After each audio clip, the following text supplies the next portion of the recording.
أعوذ بالله من الشيطان الرجيم. براءة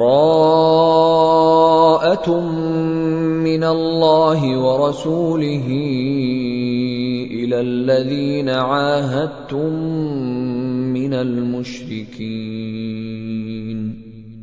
This is a declaration of disassociation from Allah and His Messenger to those with whom you had made a treaty among the polytheists.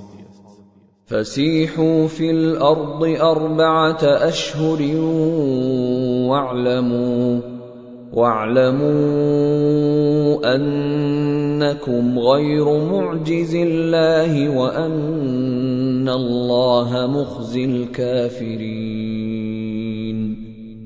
So travel freely, O disbelievers, throughout the land during 4 months, but know that you cannot cause failure to Allah, and that Allah will disgrace the disbelievers.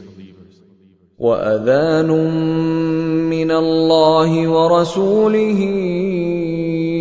إِلَى النَّاسِ يَوْمَ الْحَجِّ الْأَكْبَرِ أَنَّ اللَّهَ بَرِيءٌ مِّنَ الْمُشْرِكِينَ وَرَسُولُهُ فَإِن تُبْتُمْ فَهُوَ خَيْرٌ لَّكُمْ وَإِن تَوَلَّيْتُمْ فَاعْلَمُوا أَنَّكُمْ غَيْرُ مُعْجِزِ اللَّهِ وَبَشِّرِ الَّذِينَ كَفَرُوا بِعَذَابٍ أَلِيمٍ. And it is an announcement from Allah and His Messenger to the people on the day of the greater pilgrimage that Allah is disassociated from the disbelievers, and so is His Messenger. So if you repent, that is best for you. But if you turn away, then know that you will not cause failure to Allah, and give tidings to those who disbelieve of a painful punishment.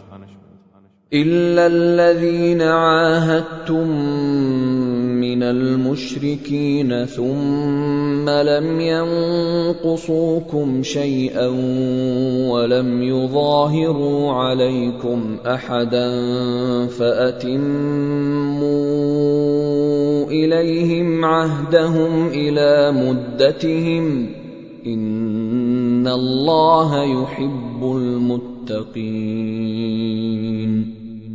Accepted are those with whom you made a treaty among the polytheists, and then they have not been deficient toward you in anything or supported anyone against you. So complete for them their treaty until their term has ended. Indeed, Allah loves the righteous who fear Him. فَإِذَا انسَلَخَ الْأَشْهُرُ الْحُرُمُ فَاقْتُلُوا الْمُشْرِكِينَ حَيْثُ وَجَدتُّمُوهُمْ وَخُذُوهُمْ وَاحْصُرُوهُمْ وَاقْعُدُوا لَهُمْ كُلَّ مَرْصَدٍ فَإِن تَابُوا وَأَقَامُوا الصَّلَاةَ وَآتَوُا الزَّكَاةَ فَخَلُّوا سَبِيلَهُمْ إِنَّ اللَّهَ غَفُورٌ رَّحِيمٌ. And when the sacred months have passed, then kill the polytheists wherever you find them, and capture them and besiege them and sit in wait for them at every place of ambush. But if they should repent, establish prayer, and give zakah, let them go on their way. Indeed, Allah is forgiving and merciful. وَإِنْ أَحَدٌ مِّنَ الْمُشْرِكِينَ اسْتَجَارَكَ فَأَجِرْهُ حَتَّى يَسْمَعَ كَلَامَ اللَّهِ ثُمَّ أَبْلِغْهُ مَأْمَنَهُ ذَلِكَ بِأَنَّهُمْ قَوْمٌ لَّا يَعْلَمُونَ.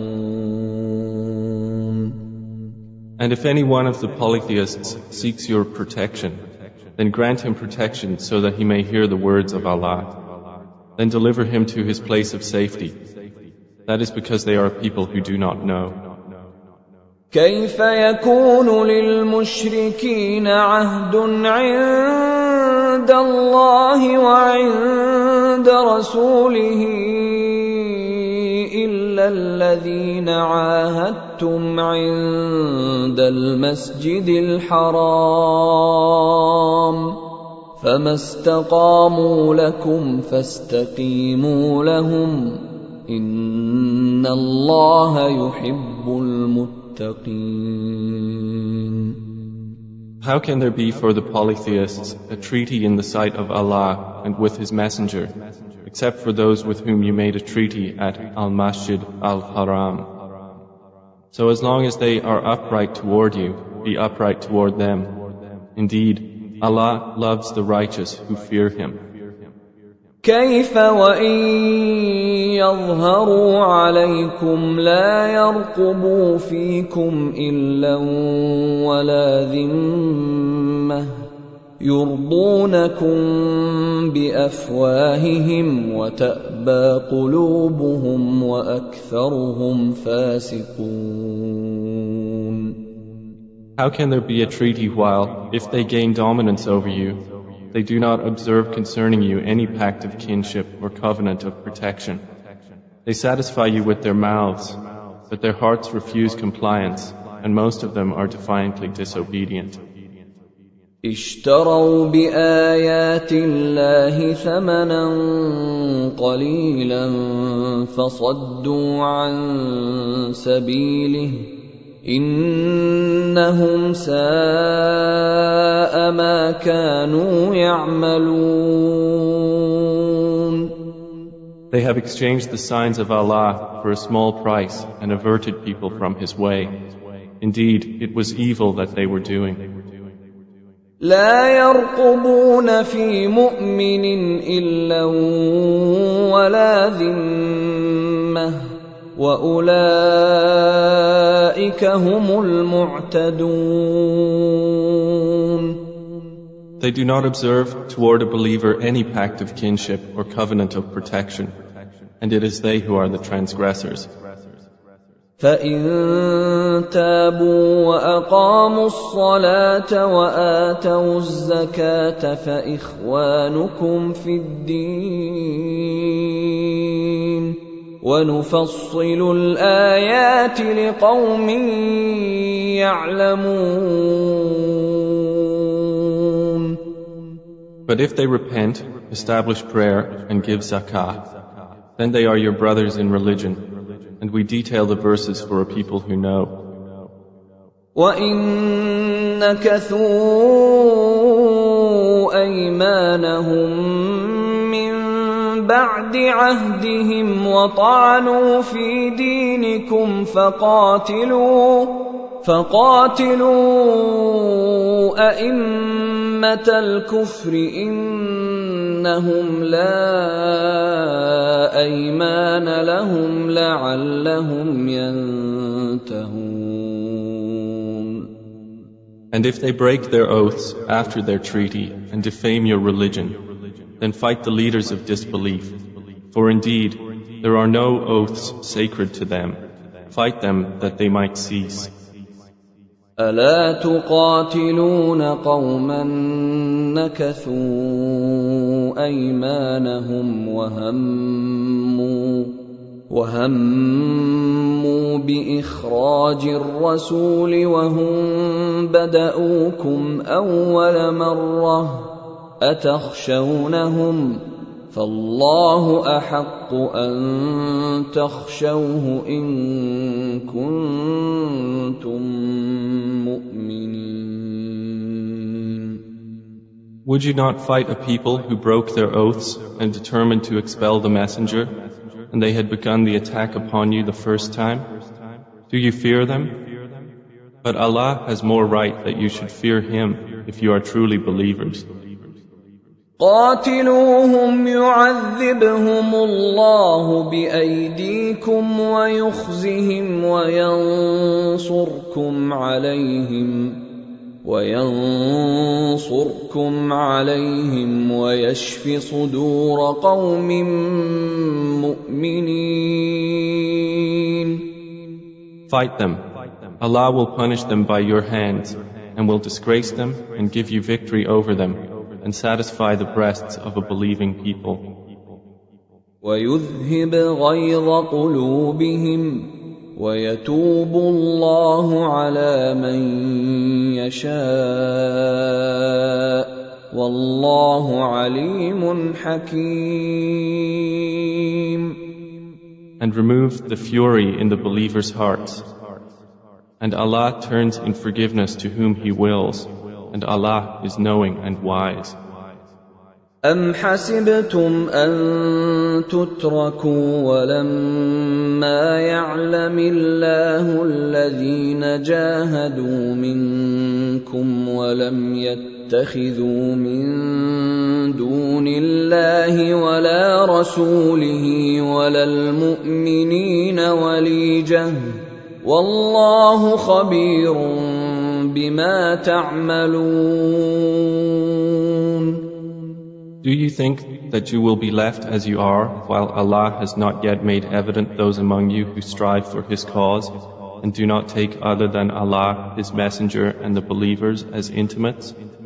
And Allah is acquainted with what you do. ما كان للمشركين أن يعمروا مساجد الله شاهدين على أنفسهم بالكفر أولئك حبطت أعمالهم وفي النار هم خالدون. It is not for the polytheists to maintain the mosques of Allah while witnessing against themselves with disbelief. For those, their deeds have become worthless, and in the fire they will abide eternally. إنما يعمر مساجد الله من آمن بالله واليوم الآخر وأقام الصلاة وآتى الزكاة ولم يخش إلا الله فعسى أولئك أن يكونوا من المهتدين. The mosques of Allah are only to be maintained by those who believe in Allah and the last day and establish prayer and give zakah and do not fear except Allah, for it is expected that those will be of the rightly guided. أجعلتم سقاية الحاج وعمارة المسجد الحرام كمن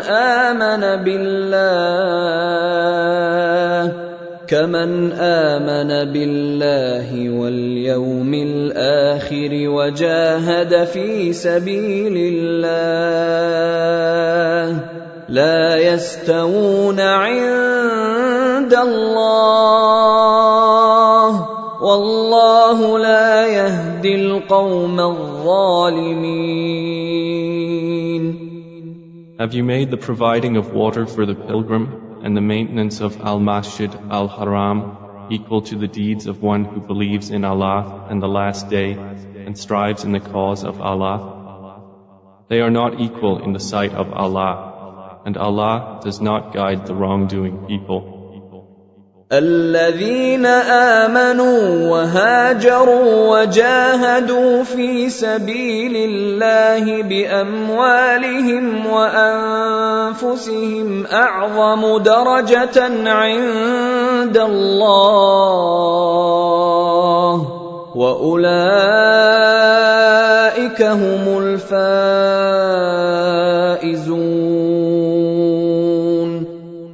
The ones who have believed, emigrated and striven in the cause of Allah with their wealth and their lives are greater in rank in the sight of Allah. And it is those who are the attainers of success. يبشرهم ربهم برحمة منه ورضوان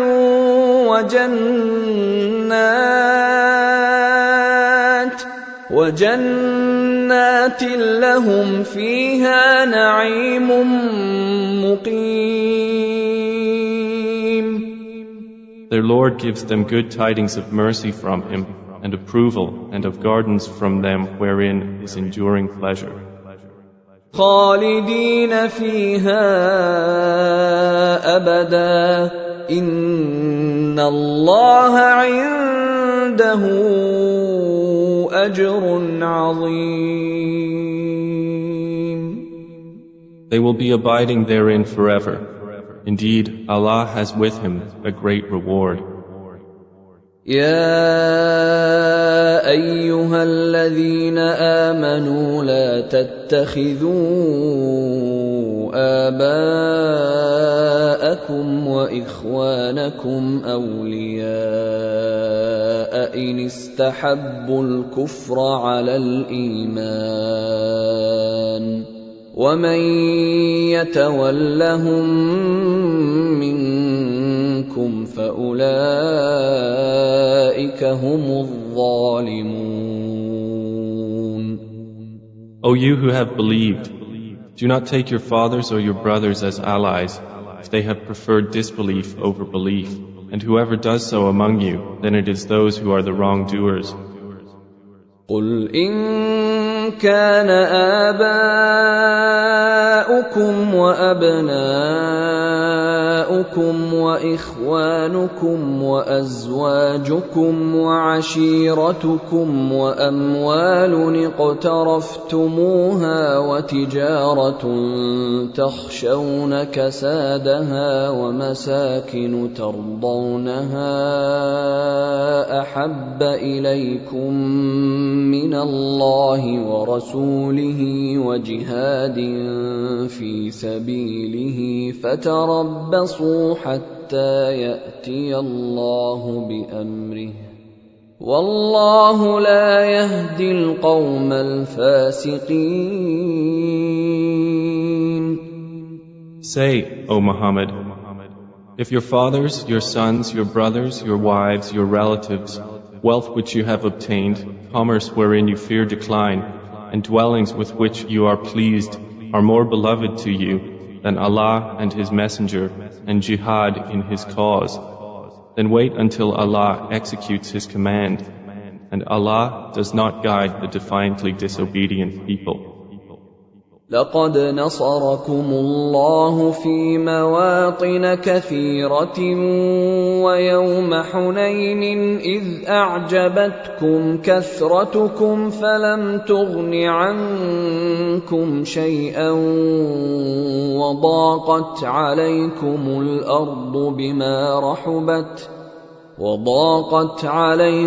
الأرض بما رحبت ثم وليتم مدبرين.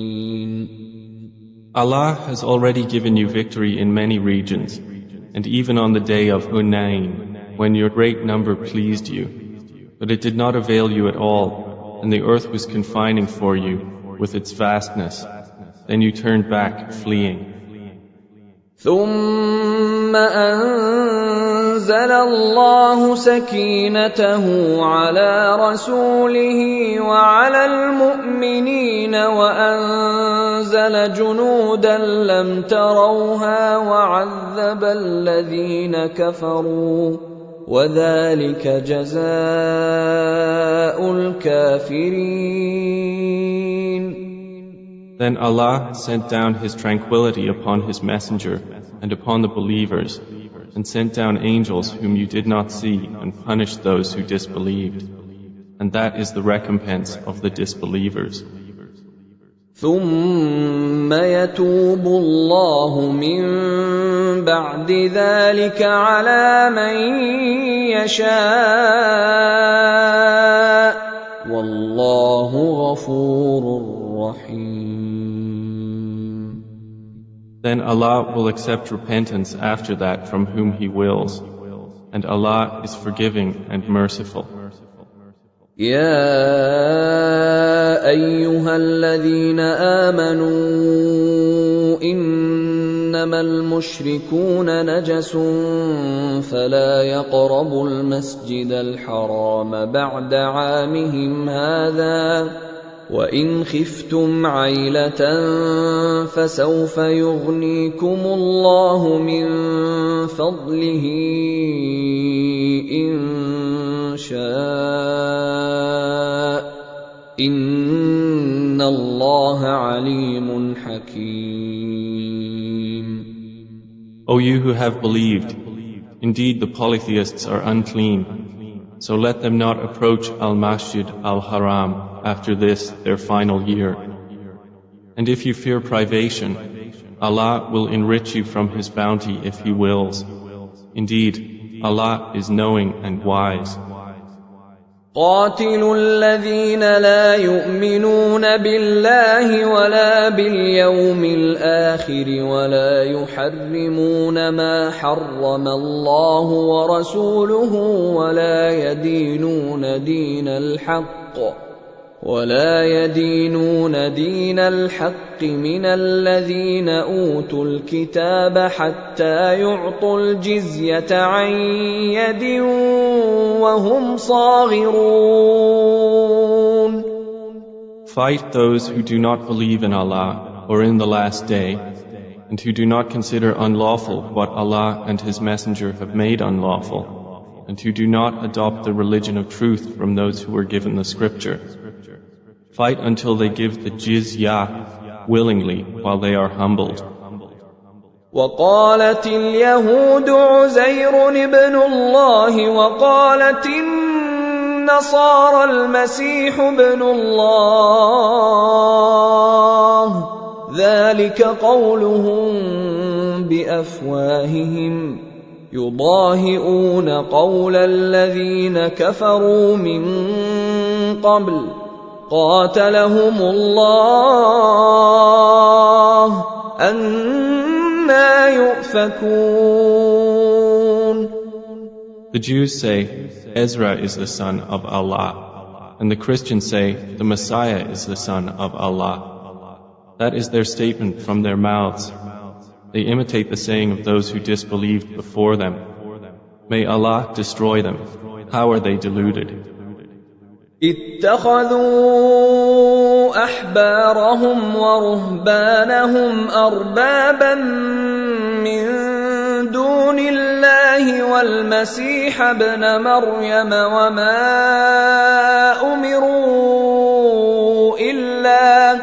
وما أمروا إلا ليعبدوا إلها واحدا لا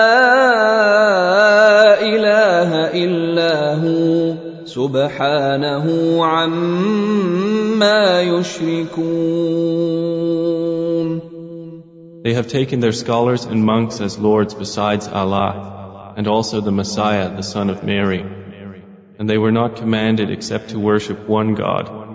There is no deity except Him. Exalted is He above whatever they associate with Him.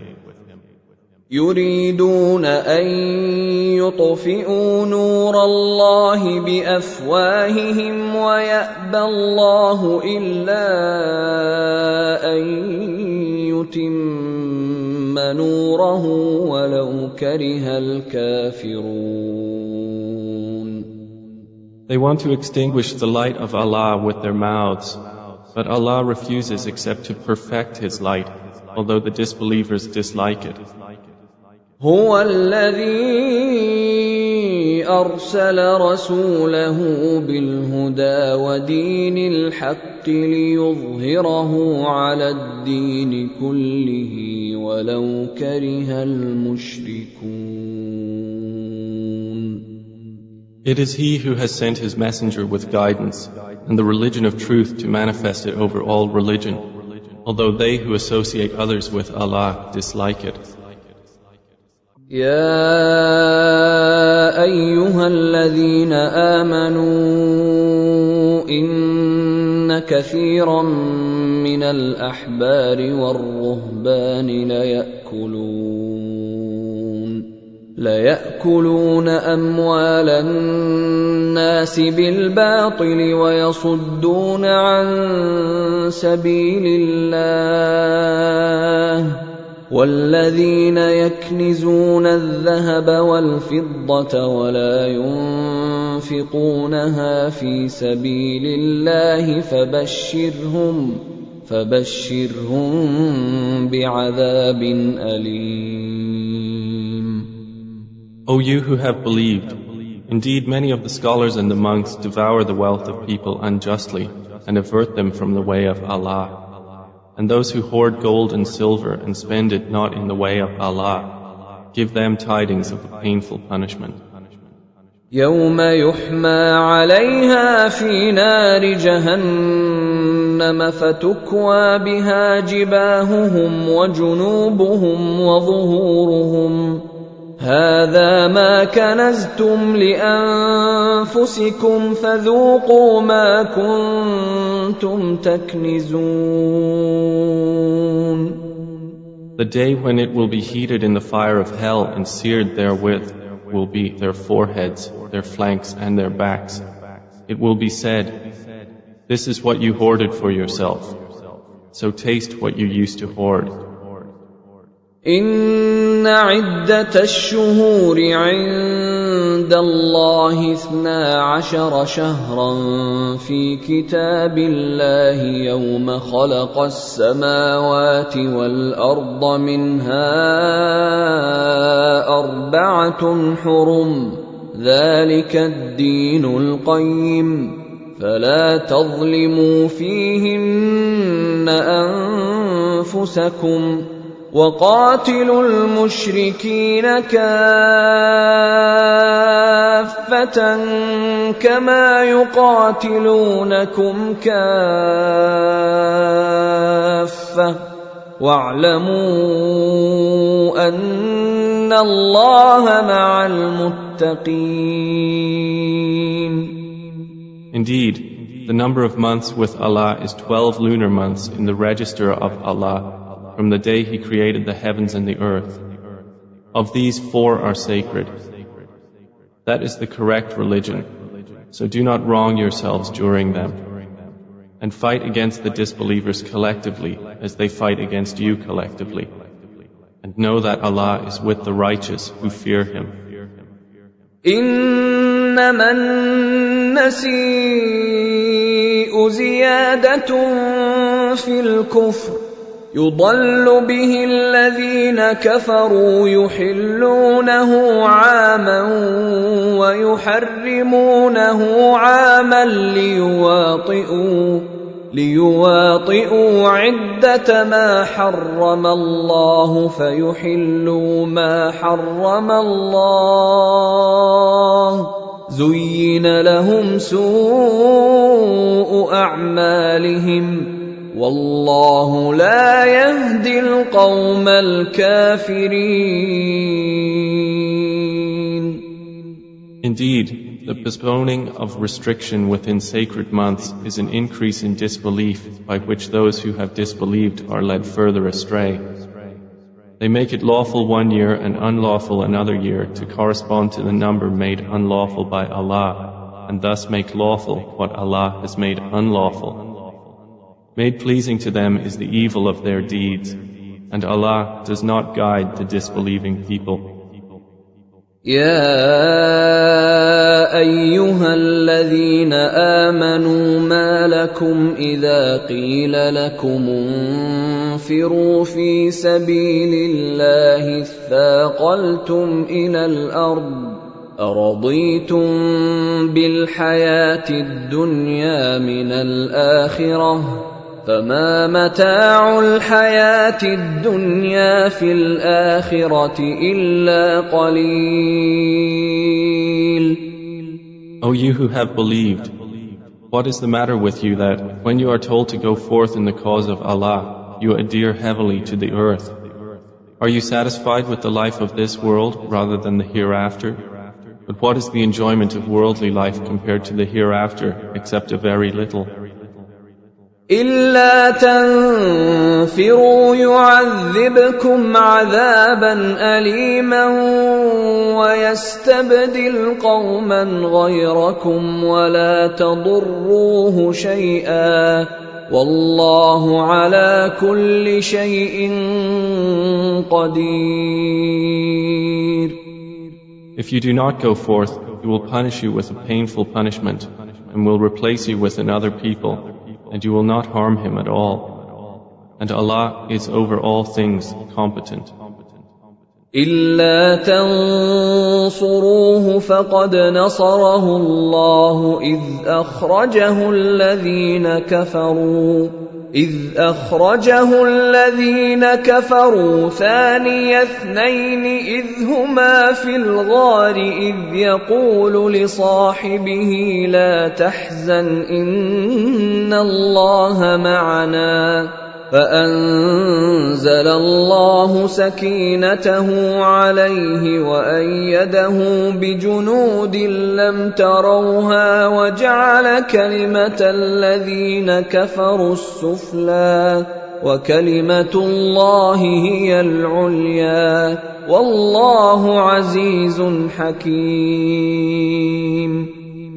If you do not aid the Prophet, Allah has already aided him when those who disbelieved had driven him out of Makkah as one of two. When they were in the cave and he said to his companion, "Do not grieve, indeed Allah is with us." And Allah sent down His tranquility upon him and supported him with angels you did not see and made the word of those who disbelieved the lowest while the word of Allah, that is the highest. And Allah is exalted in might and wise. انفروا خفافا وثقالا وجاهدوا بأموالكم وأنفسكم في سبيل الله ذلكم خير لكم إن كنتم تعلمون. Go forth, whether light or heavy, and strive with your wealth and your lives in the cause of Allah. That is better for you, if you only knew. لو كان عرضا قريبا وسفرا قاصدا لاتبعوك ولكن بعدت عليهم الشقة وسيحلفون بالله لو استطعنا لخرجنا معكم يهلكون أنفسهم والله يعلم إنهم لكاذبون. Had it been an easy gain and a moderate trip, the hypocrites would have followed you, but distant to them was the journey. And they will swear by Allah, if we were able, we would have gone forth with you, destroying themselves through false oaths, and Allah knows that indeed they are liars. عفى الله عنك لما أذنت لهم حتى يتبين لك الذين صدقوا وتعلم الكاذبين. May Allah pardon you, O Muhammad. Why did you give them permission to remain behind? You should not have until it was evident to you who were truthful and you knew who were the liars. لا يستأذنك الذين يؤمنون بالله واليوم الآخر أن يجاهدوا بأموالهم وأنفسهم والله عليم بالمتقين. Those who believe in Allah and the last day would not ask permission of you to be excused from striving with their wealth and their lives, and Allah is knowing of those who fear Him. إنما يستأذنك الذين لا يؤمنون بالله واليوم الآخر وارتابت قلوبهم فهم في ريبهم يترددون. Only those would ask permission of you who do not believe in Allah and the last day and whose hearts have doubted, and they, in their doubt, are hesitating. ولو أرادوا الخروج لأعدوا له عدة ولكن كره الله بعاثهم فثبطهم وقيل اقعدوا مع القاعدين. And if they had intended to go forth, they would have prepared for it some preparation. But Allah disliked their being sent. So He kept them back, and they were told, remain behind with those who remain. لو خرجوا فيكم ما زادوكم إلا خبالا ولأوضعوا خلالكم يبغونكم الفتنة وفيكم سماعون لهم والله عليم بالظالمين. Had they gone forth with you, they would not have increased you except in confusion, and they would have been active among you, seeking to cause you fitna, and among you are avid listeners to them, and Allah is knowing of the wrongdoers. لقد ابتغوا الفتنة من قبل وقلبوا لك الأمور حتى جاء الحق وظهر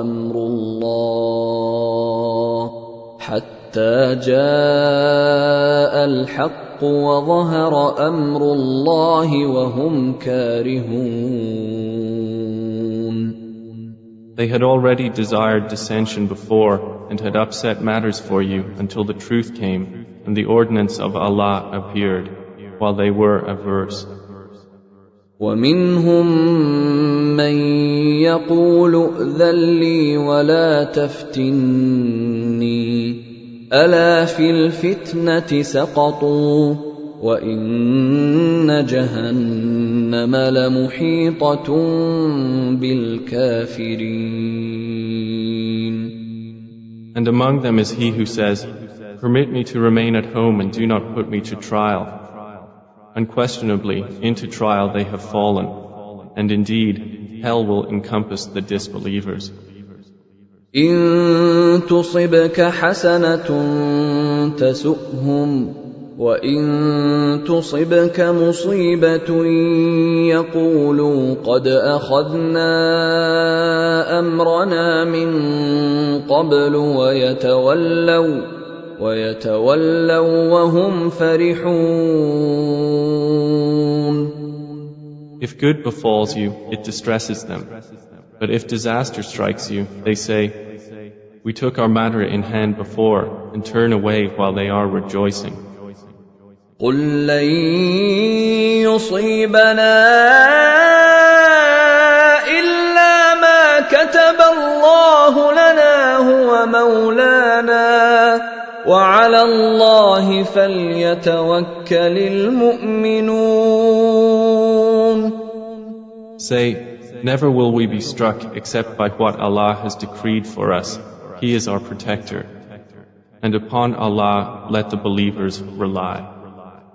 قل هل تربصون بنا إلا إحدى الحسنيين ونحن نتربص بكم أن يصيبكم الله بعذاب من عنده أو بأيدينا فتربصوا إنا معكم متربصون. Say, do you await for us except one of the two best things, while we await for you that Allah will afflict you with punishment from Himself or at our hands? So wait, indeed we along with you are waiting. قل أنفقوا طوعا أو كرها لن يتقبل منكم إنكم كنتم قوما فاسقين. Say, spend willingly or unwillingly, never will it be accepted from you. Indeed, you have been a defiantly disobedient people. وما منعهم أن تقبل منهم نفقاتهم إلا أنهم كفروا بالله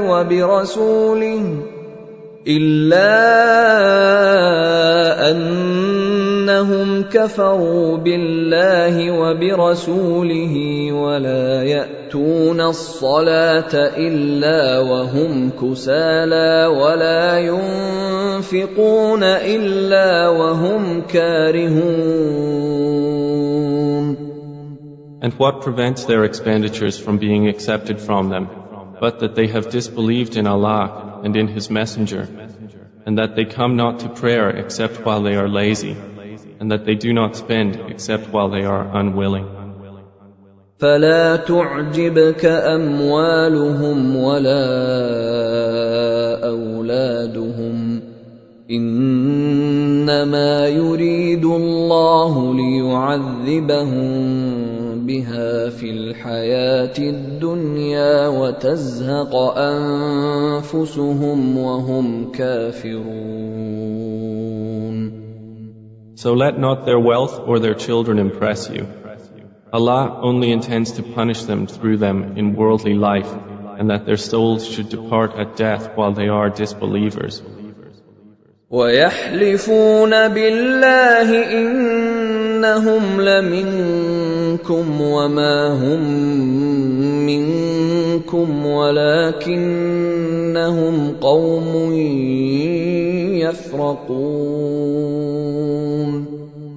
And they swear by Allah that they are from among you, while they are not from among you, but they are a people who are afraid. لو يجدون ملجأ أو مغارات أو مدخلا لولوا إليه وهم يجمحون. If they could find a refuge or some caves or any place to enter and hide, they would turn to it while they run heedlessly. ومنهم من يلمزك في الصدقات فإن أعطوا منها رضوا وإن لم يعطوا منها إذا هم يسخطون. And among them are some who criticize you concerning the distribution of charities. If they are given from them, they approve, but if they are not given from them, at once they become angry. ولو أنهم رضوا ما آتاهم الله ورسوله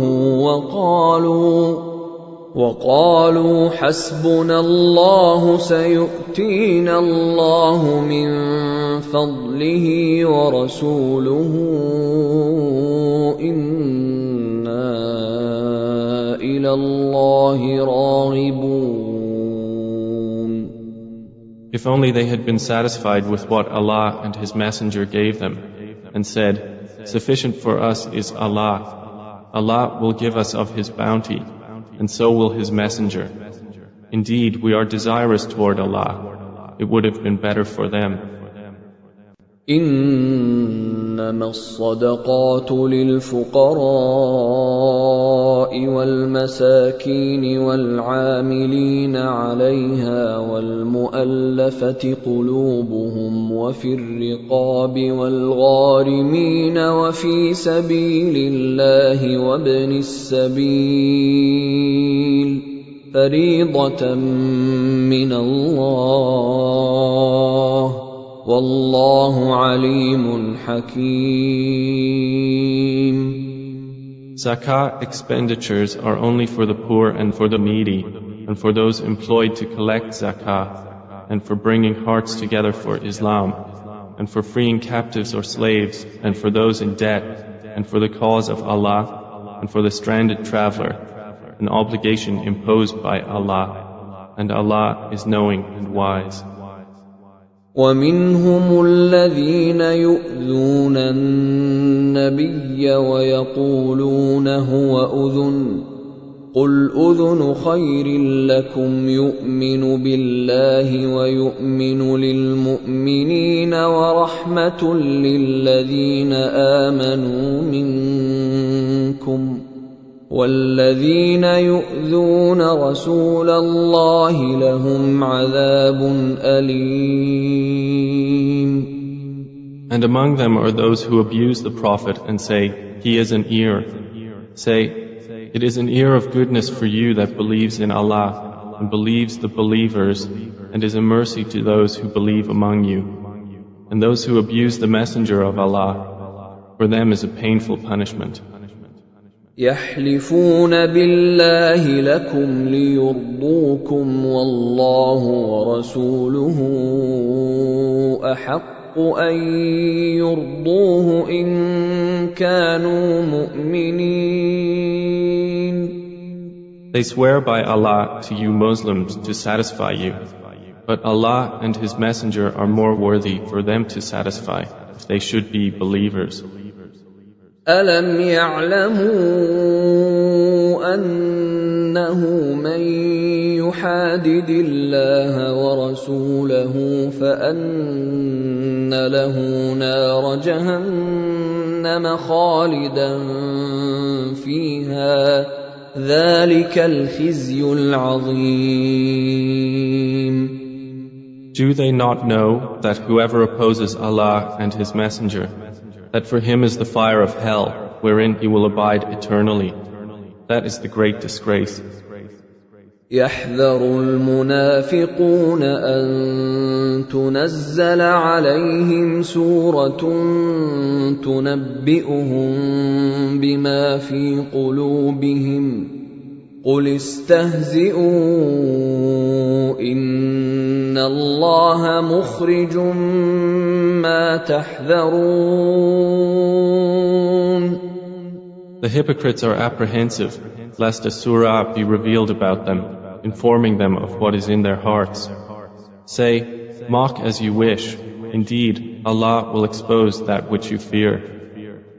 وَلَئِن سَأَلْتَهُمْ لَيَقُولُنَّ إِنَّمَا كُنَّا نَخُوضُ وَنَلْعَبُ قُلْ أَبِاللَّهِ وَآيَاتِهِ وَرَسُولِهِ كُنتُمْ تَسْتَهْزِئُونَ. And if you ask them, they will surely say, we were only conversing and playing. Say, is it Allah and His verses and His Messenger that you were mocking? لا تعتذروا قد كفرتم بعد إيمانكم إن نعف عن طائفة منكم نعذب طائفة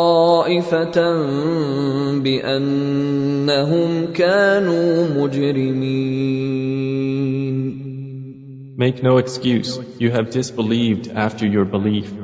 If we pardon one faction of you, we will punish another faction because they were criminals. المنافقون والمنافقات بعضهم من بعض يأمرون بالمنكر وينهون عن المعروف ويقبضون أيديهم نسوا الله فنسيهم إن المنافقين هم الفاسقون. The hypocrite men and hypocrite women are of one another. They enjoin what is wrong and forbid what is right and close their hands. They have forgotten Allah, so He has forgotten them accordingly. Indeed, the hypocrites, it is they who are the defiantly disobedient. وعد الله المنافقين والمنافقات والكفار نار جهنم خالدين فيها هي حسبهم ولعنهم الله ولهم عذاب مقيم. Allah has promised the hypocrite men and hypocrite women and the disbelievers the fire of hell, wherein they will abide eternally. It is sufficient for them, and Allah has cursed them, and for them is an enduring punishment. كالذين من قبلكم كانوا أشد منكم قوة وأكثر أموالا وأولادا فاستمتعوا بخلاقهم فاستمتعتم بخلاقكم كما استمتع الذين من قبلكم بخلاقهم وخضتم كالذي خاضوا أولئك حبطت أعمالهم في الدنيا والآخرة وأولئك هم الخاسرون. You disbelievers are like those before you. They were stronger than you in power and more abundant in wealth and children. They enjoyed their portion of worldly enjoyment, and you have enjoyed your portion as those before you enjoyed their portion, and you have engaged in vanities like that in which they engaged. It is those whose deeds have become worthless in this world and in the hereafter, and it is they who are the losers. أَلَمْ يَأْتِهِمْ نَبَأُ الَّذِينَ مِنْ قَبْلِهِمْ قَوْمِ نُوحٍ وَعَادٍ وَثَمُودَ وَقَوْمِ إِبْرَاهِيمَ وَأَصْحَابِ مَدْيَنَ وَالْمُؤْتَفِكَاتِ أَتَتْهُمْ رُسُلُهُم بِالْبَيِّنَاتِ فما كان الله ليظلمهم ولكن كانوا أنفسهم يظلمون. Has there not reached them the news of those before them, the people of Noah and the tribes of Ad and Thamud and the people of Abraham and the companions of Madian and the towns overturned? Their messengers came to them with clear proofs, and Allah would never have wronged them, but they were wronging themselves. وَالْمُؤْمِنُونَ وَالْمُؤْمِنَاتُ بَعْضُهُمْ أَوْلِيَاءُ بَعْضٍ يَأْمُرُونَ بِالْمَعْرُوفِ وَيَنْهَوْنَ عَنِ الْمُنكَرِ وَيُقِيمُونَ الصَّلَاةَ وَيُؤْتُونَ الزَّكَاةَ وَيُطِيعُونَ اللَّهَ وَرَسُولَهُ أُولَئِكَ سَيَرْحَمُهُمُ اللَّهُ إِنَّ اللَّهَ عَزِيزٌ حَكِيمٌ. The believing men and believing women are allies of one another. They enjoin what is right and forbid what is wrong, and establish prayer and give zakah, and obey Allah and His Messenger. Those, Allah will have mercy upon them. Indeed, Allah is exalted in might and wise. وعد الله المؤمنين والمؤمنات جنات تجري من تحتها الأنهار خالدين فيها ومساكن طيبة في جنات عدن ورضوان من الله أكبر ذلك هو الفوز العظيم. Allah has promised the believing men and believing women gardens beneath which rivers flow, wherein they abide eternally, and pleasant dwellings in gardens of perpetual residence. But approval from Allah is greater. It is that which is the great attainment.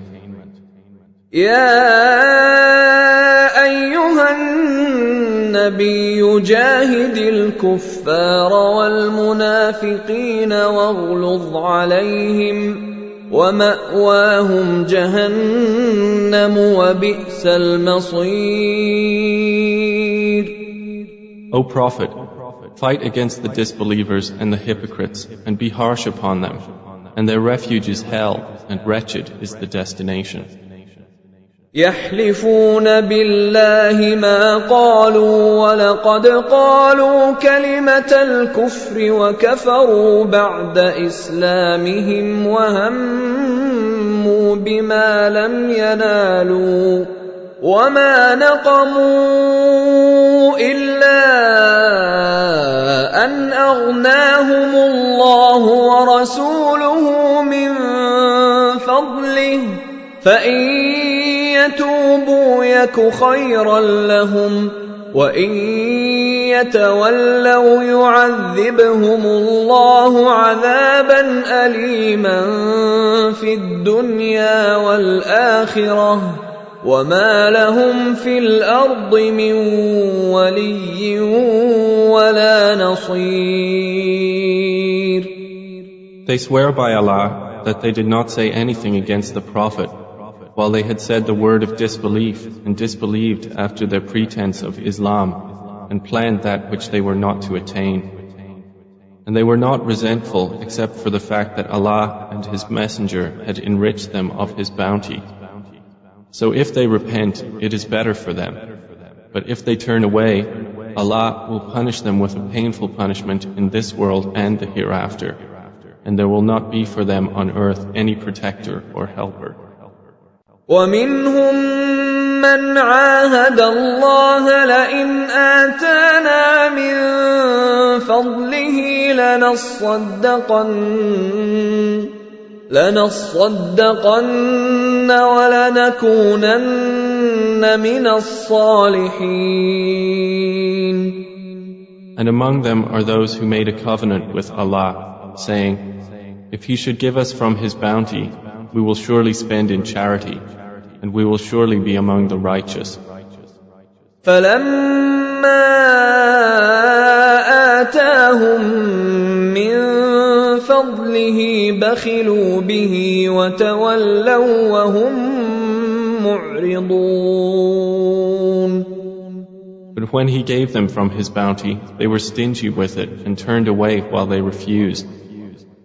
فَأَعْقَبَهُمْ نِفَاقًا فِي قُلُوبِهِمْ إِلَى يَوْمِ يَلْقَوْنَهُ بِمَا أَخْلَفُوا اللَّهَ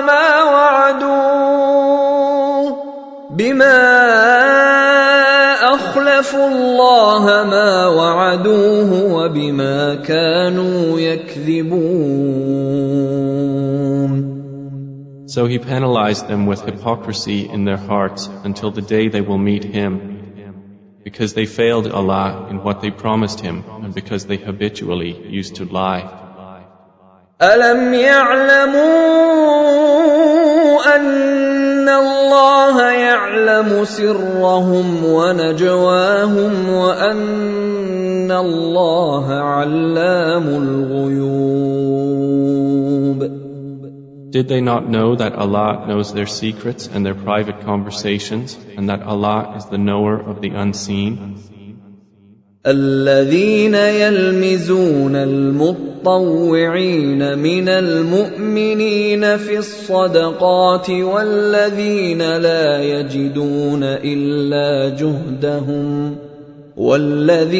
لا يجدون إلا جهدهم فيسخرون منهم سخر الله منهم ولهم عذاب أليم. Those who criticize the contributors among the believers concerning their charities, and criticize the ones who find nothing to spend except their effort, so they ridicule them. Allah will ridicule them, and they will have a painful punishment. استغفر لهم أو لا تستغفر لهم إن تستغفر لهم 70 مرة فلن يغفر الله لهم ذلك بأنهم كفروا بالله ورسوله والله لا يهدي القوم الفاسقين. Ask forgiveness for them, O Muhammad, or do not ask forgiveness for them. If you should ask forgiveness for them 70 times, never will Allah forgive them. That is because they disbelieved in Allah and His Messenger, and Allah does not guide the defiantly disobedient people. فرح المخلفون بمقعدهم خلاف رسول الله وكرهوا أن يجاهدوا بأموالهم وأنفسهم في سبيل الله وقالوا لا تنفروا في الحر قل نار جهنم أشد حرا لو كانوا يفقهون. Those who remained behind rejoiced in their staying at home after the departure of the Messenger of Allah, and disliked to strive with their wealth and their lives in the cause of Allah, and said, do not go forth in the heat.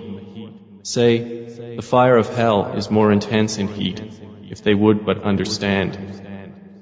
فليضحكوا قليلا وليبكوا كثيرا جزاء بما كانوا يكسبون. So let them laugh a little and then weep much as recompense for what they used to earn.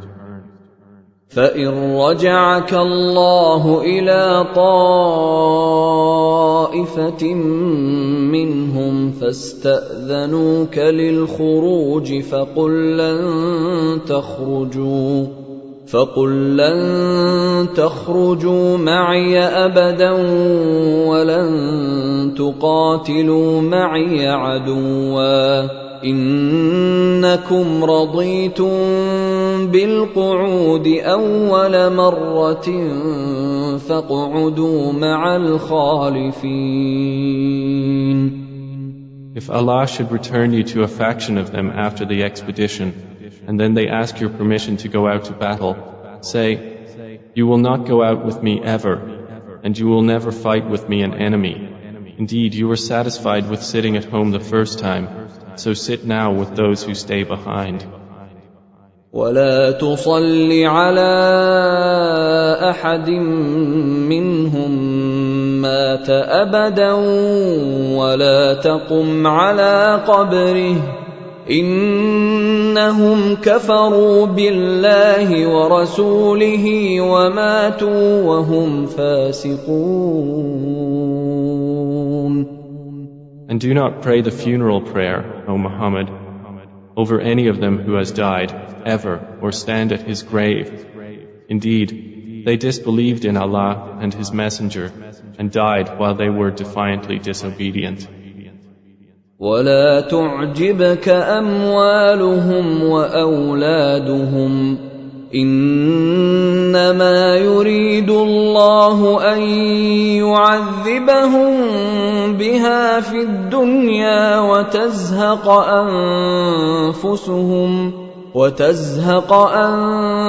أنفسهم وهم كافرون. And let not their wealth and their children impress you. Allah only intends to punish them through them in this world, and that their souls should depart at death while they are disbelievers. وَإِذَا أُنزِلَتْ سُورَةٌ أَنْ آمِنُوا بِاللَّهِ وَجَاهِدُوا مَعَ رَسُولِهِ اسْتَأْذَنَكَ أُولُو الطَّوْلِ مِنْهُمْ وَقَالُوا ذَرْنَا نَكُن مَّعَ الْقَاعِدِينَ. And when a surah was revealed enjoining them to believe in Allah and to fight with His Messenger, those of wealth among them asked your permission to stay back and said, leave us to be with them who sit at home. رضوا بأن يكونوا مع الخوالف وطبع على قلوبهم فهم لا يفقهون. They were satisfied to be with those who stay behind, and their hearts were sealed over, so they do not understand. لكن الرسول والذين آمنوا معه جاهدوا بأموالهم وأنفسهم وأولئك لهم الخيرات وأولئك هم المفلحون. But the Messenger and those who believed with him fought with their wealth and their lives. Those will have all that is good, and it is those who are the successful. أعد الله لهم جنات تجري من تحتها الأنهار خالدين فيها ذلك الفوز العظيم. Allah has prepared for them gardens beneath which rivers flow, wherein they will abide eternally. That is the great attainment. وجاء المعذرون من الأعراب ليؤذن لهم وقعد الذين كذبوا الله ورسوله سيصيب الذين كفروا منهم عذاب أليم. And those with excuses among the Bedouins came to be permitted to remain. And they who had lied to Allah and His Messenger sat at home. There will strike those who disbelieved among them a painful punishment. ليس على الضعفاء ولا على المرضى ولا على الذين لا يجدون ما ينفقون حرج إذا نصحوا لله ورسوله ما على المحسنين من سبيل والله غفور رحيم. There is not upon the weak or upon the ill or upon those who do not find anything to spend any discomfort when they are sincere to Allah and His Messenger. There is not upon the doers of good any cause for blame, and Allah is forgiving and merciful. ولا على الذين إذا ما أتوك لتحملهم قلت لا أجد ما أحملكم عليه تولوا وأعينهم تفيض من الدمع حزنا ألا يجدوا ما ينفقون. Nor is there blame upon those who, when they came to you that you might give them mounts, you said, I can find nothing for you to ride upon. They turned back while their eyes overflowed with tears out of grief that they could not find something to spend for the cause of Allah. إنما السبيل على الذين يستأذنونك وهم أغنياء رضوا بأن يكونوا مع الخوالف وطبع الله على قلوبهم فهم لا يعلمون. The cause for blame is only upon those who ask permission of you while they are rich. They are satisfied to be with those who stay behind, and Allah has sealed over their hearts, so they do not know.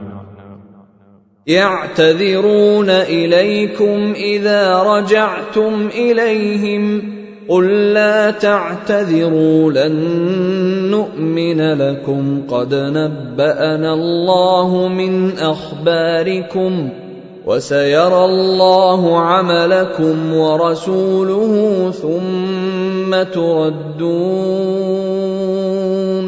ثم تردون إلى عالم الغيب والشهادة فينبئكم بما كنتم تعملون.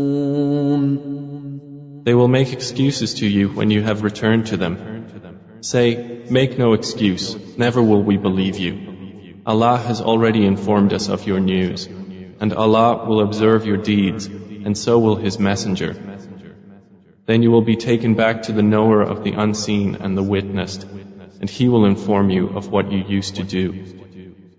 سيحلفون بالله لكم إذا انقلبتم إليهم لتعرضوا عنهم فأعرضوا عنهم إنهم رجس ومأواهم جهنم جزاء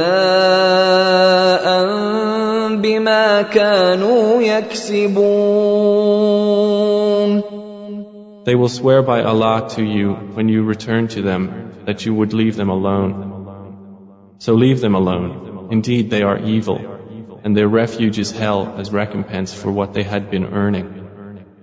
يحلفون لكم لترضوا عنهم فإن ترضوا عنهم فإن الله لا يرضى عن القوم الفاسقين. They swear to you so that you might be satisfied with them. But if you should be satisfied with them, indeed Allah is not satisfied with the defiantly disobedient people.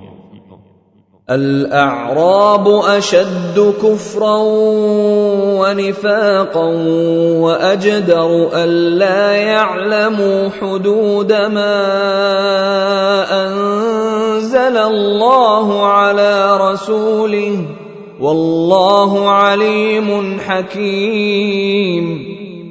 The Bedouins are stronger in disbelief and hypocrisy and more likely not to know the limits of what laws Allah has revealed to His Messenger. And Allah is knowing and wise. وَمِنَ الْأَعْرَابِ مَن يَتَّخِذُ مَا يُنفِقُ مَغْرَمًا وَيَتَرَبَّصُ بِكُمُ الدَّوَائِرَ عليهم دائرة السوء والله سميع عليم. And among the Bedouins are some who consider what they spend as a loss and await for you turns of misfortune. Upon them will be a misfortune of evil, and Allah is hearing and knowing.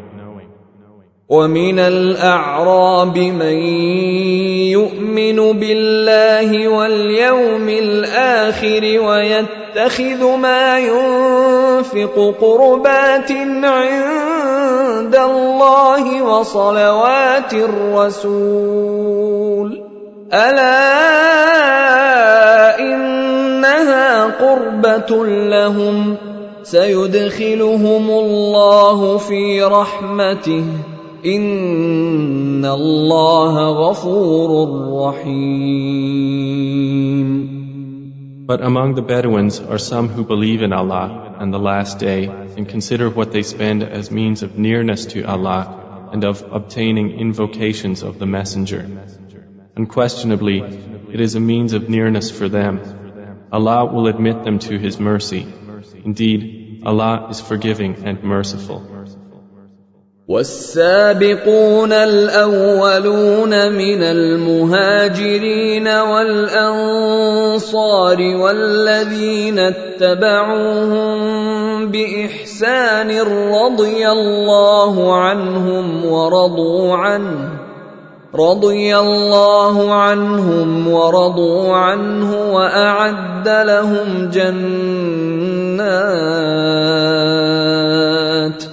وأعد لهم جنات تجري تحتها الأنهار خالدين فيها أبدا ذلك الفوز العظيم.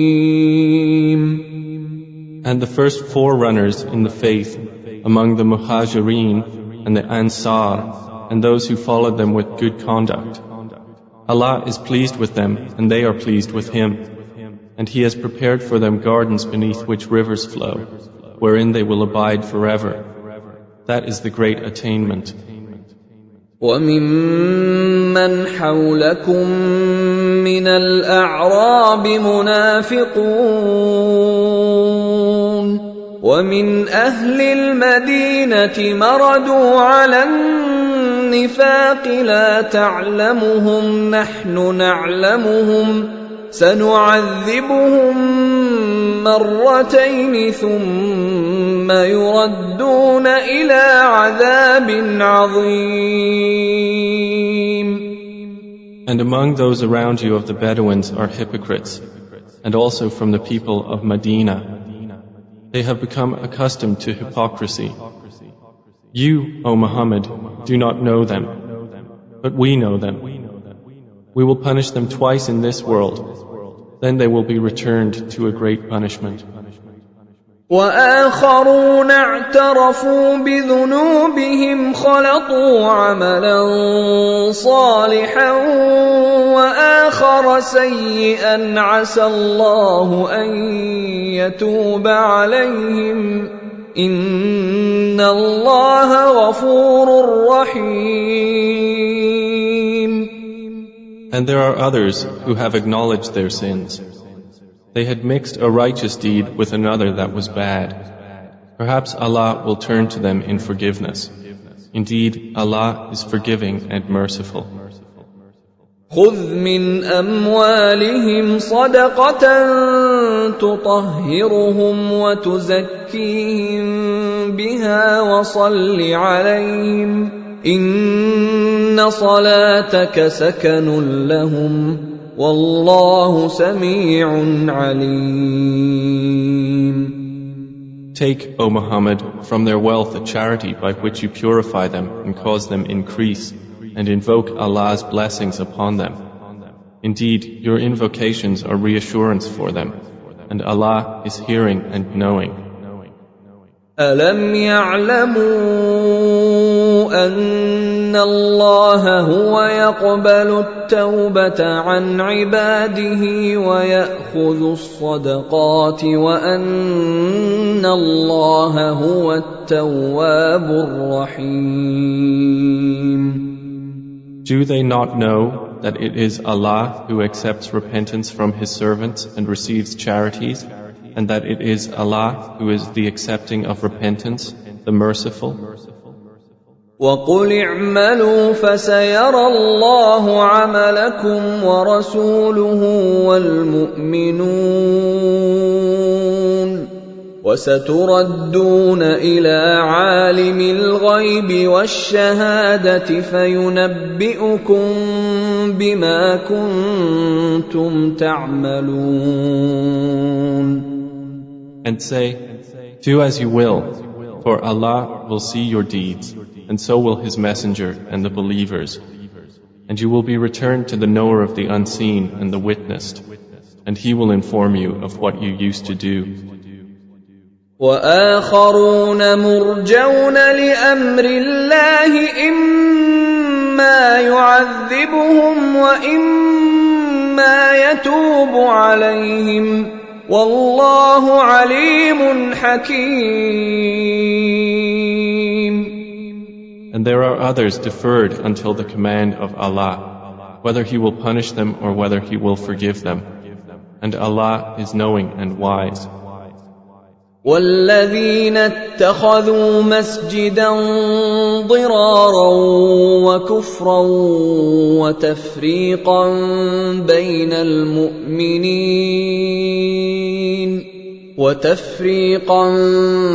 بَيْنَ الْمُؤْمِنِينَ وَإِرْصَادًا لِمَنْ حَارَبَ اللَّهَ وَرَسُولَهُ مِنْ قَبْلُ وَلَيَحْلِفُنَّ إِنْ أَرَدْنَا إِلَّا الْحُسْنَى وَاللَّهُ يَشْهَدُ إِنَّهُمْ لَكَاذِبُونَ.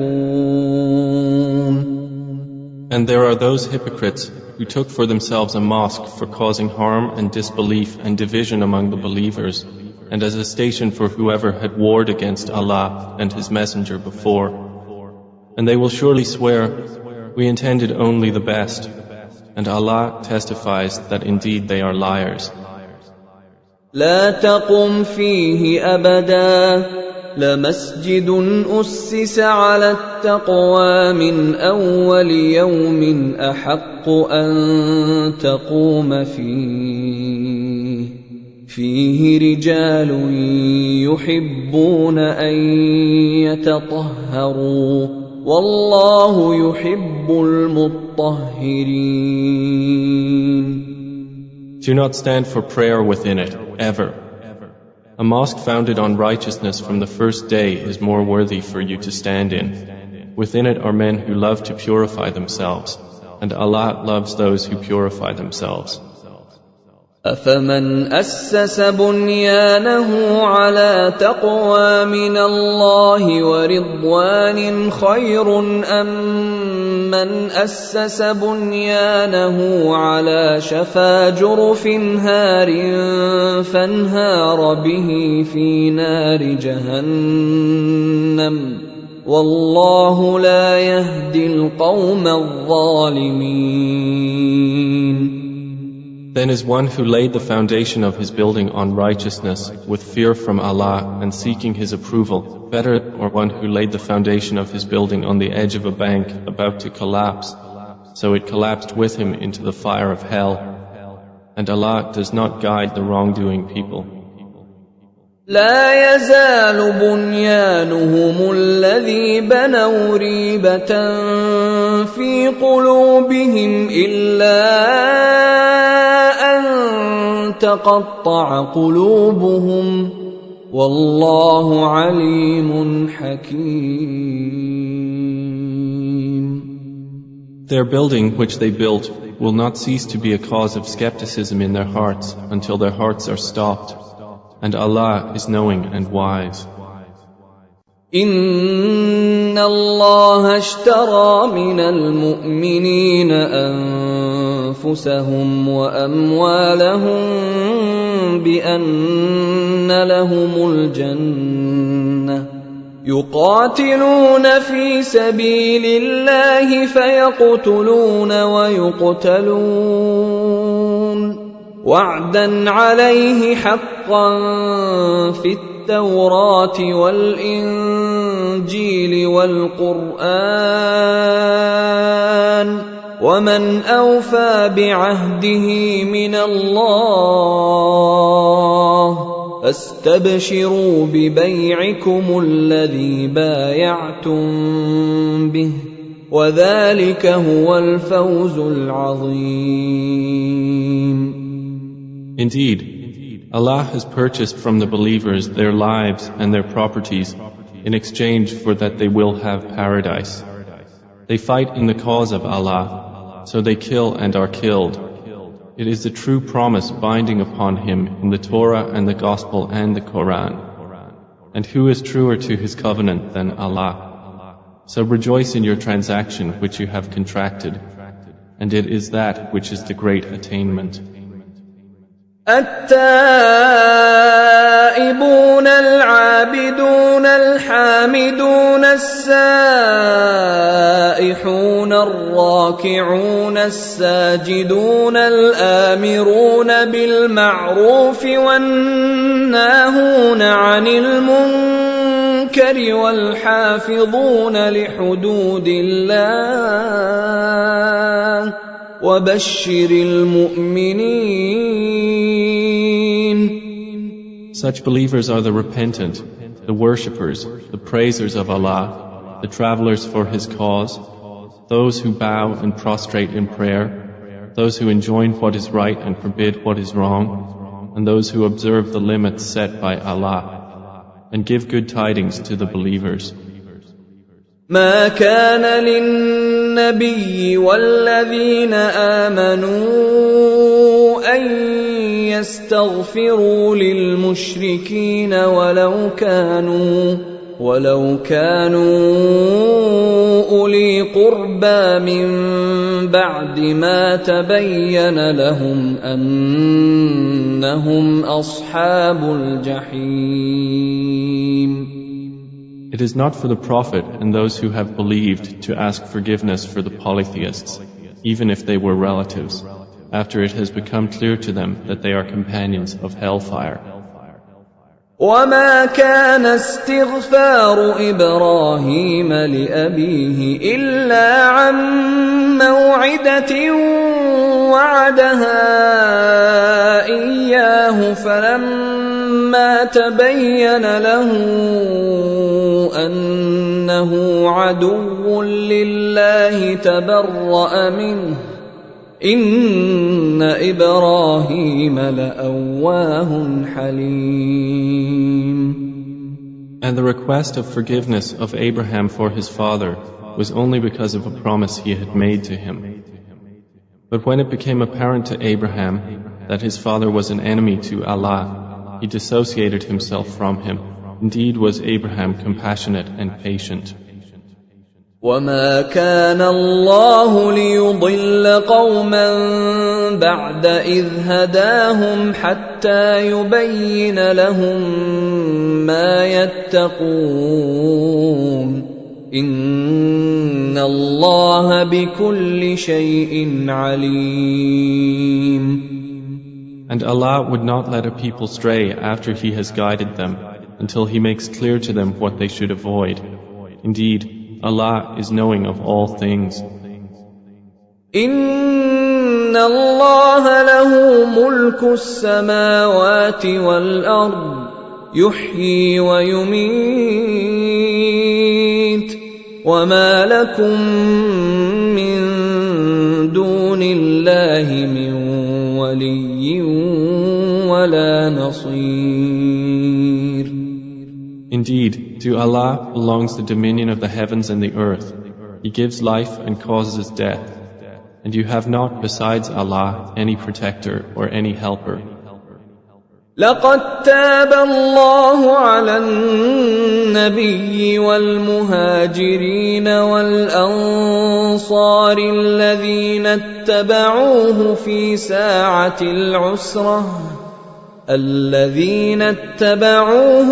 ساعة العسرة من بعد ما كاد يزيغ قلوب فريق منهم ثم تاب عليهم إنه بهم رؤوف رحيم.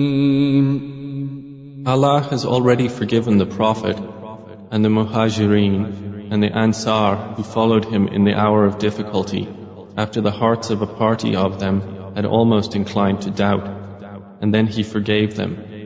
Indeed, he was to them kind and merciful. وعلى الثلاثة الذين خلفوا حتى إذا ضاقت عليهم الأرض بما رحبت وضاقت عليهم أنفسهم وظنوا أن لا ملجأ من الله إلا إليه ثم تاب عليهم ليتوبوا إن الله هو التواب الرحيم. And he also forgave the three who were left behind and regretted their error to the point that the earth closed in on them in spite of its vastness, and their souls confined them, and they were certain that there is no refuge from Allah except in Him. Then he turned to them so they could repent. Indeed, Allah is the accepting of repentance, the merciful. يا أيها الذين آمنوا اتقوا الله وكونوا مع الصادقين. O you who have believed, fear Allah and be with those who are true. ما كان لأهل المدينة ومن حولهم من الأعراب أن يتخلفوا عن رسول الله ولا يرغبوا بأنفسهم عن نفسه ذلك بأنهم لا يصيبهم ظمأ ولا نصب ولا مخمصة في سبيل الله ولا يطؤون موطئا يغيظ الكفار ولا ينالون من عدو نيلا إلا كتب لهم به عمل صالح إن الله لا يضيع أجر المحسنين. It was not proper for the people of Medina and those surrounding them of the Bedouins that they remain behind after the departure of the Messenger of Allah, or that they prefer themselves over his self. That is because they are not afflicted by thirst or fatigue or hunger in the cause of Allah, nor do they tread on any ground that enrages the disbelievers, nor do they inflict upon an enemy any infliction, but that it is registered for them as a righteous deed. Indeed, Allah does not allow to be lost the reward of the doers of good. ولا ينفقون نفقة صغيرة ولا كبيرة ولا يقطعون واديا إلا كتب لهم ليجزيهم الله أحسن ما كانوا يعملون. Nor do they spend an expenditure, small or large, or cross a valley, but that it is registered for them, that Allah may reward them for the best of what they were doing. وما كان المؤمنون لينفروا كافة فلولا نفر من كل فرقة منهم طائفة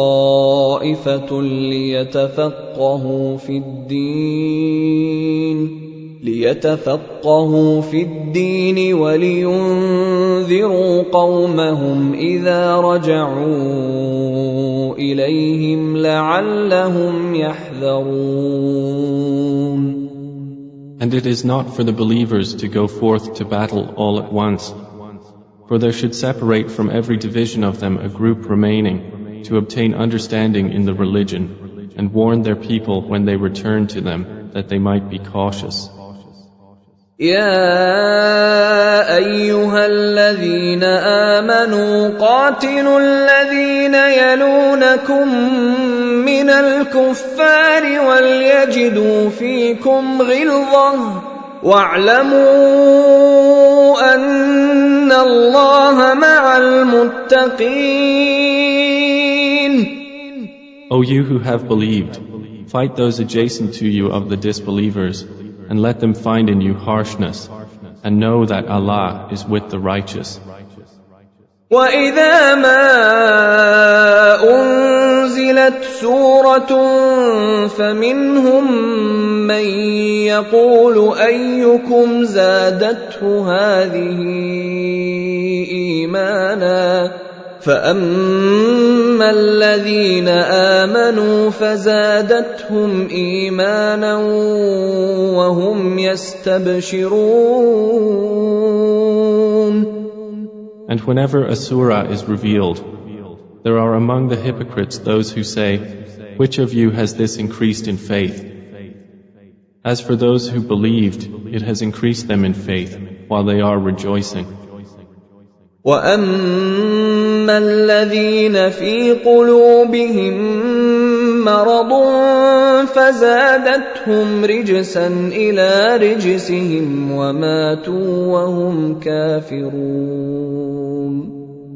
But as for those in whose hearts is disease, it has only increased them in evil in addition to their evil, and they will have died while they are disbelievers. أَوَلَا يَرَوْنَ أَنَّهُمْ يُفْتَنُونَ فِي كُلِّ عَامٍ مَّرَّةً أَوْ مَرَّتَيْنِ ثُمَّ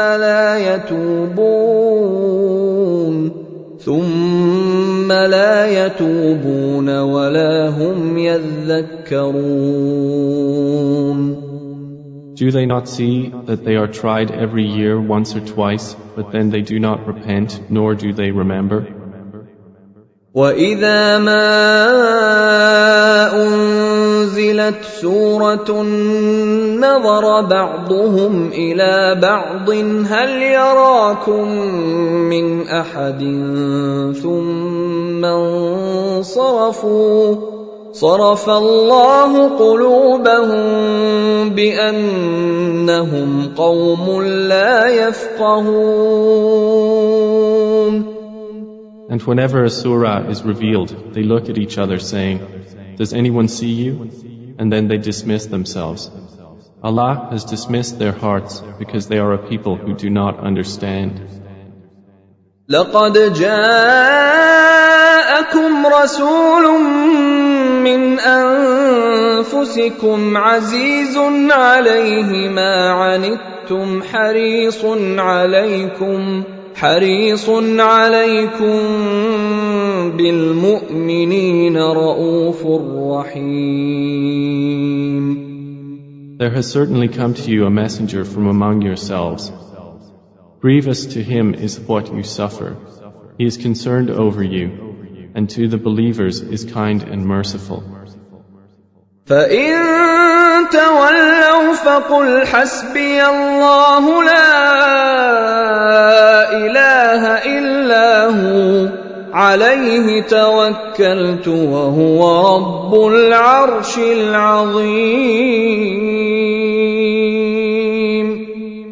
But if they turn away, O Muhammad, say, Sufficient for me is Allah. There is no deity except Him. On Him I have relied, and He is the Lord of the Great Throne.